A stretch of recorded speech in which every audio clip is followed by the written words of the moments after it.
I appreciate the opportunity that you are taking to speak to me, Congresswoman Adams.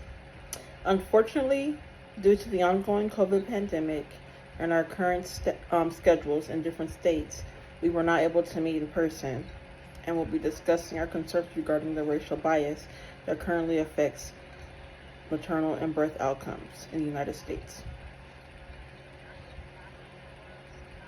I am very passionate about reducing the mortality rate that affects women of color and have been reading on some of the causes and concerns that surround pregnant women. You have been doing an amazing job with the many initiatives that you are currently working on. First, let me introduce myself. My name is Sharon Millen, and I'm currently an ICU nurse, and I also work in utilization management. I have a keen interest in how racial bias affects healthcare treatment and now the increasing mortality rate of pregnant women of color who die during childbirth or shortly after. I always strive to advocate for women of color when it comes to speaking up for yourself during a health crisis. There seems to be a strong disconnect between the care that women of color receive during pregnancy and childbirth as opposed to white women. It doesn't really matter if these black women are educated. Some of them have degrees, doctors, nurses, lawyers, scientists.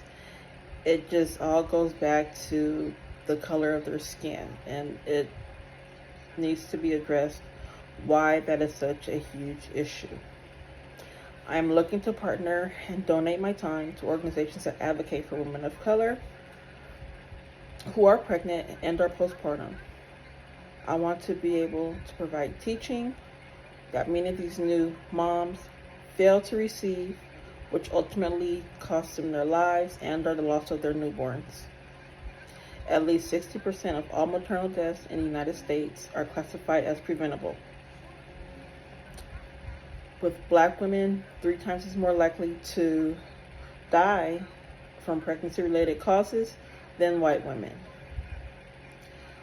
Currently, in the state of California, there is an intense drive to promote more learning opportunities, events, and teaching experiences aimed at helping mothers, and especially those of diverse socio-economic and racial backgrounds.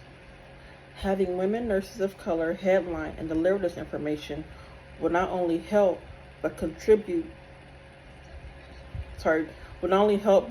to promote the idea that nurses care about the well-being of women of color who look like them.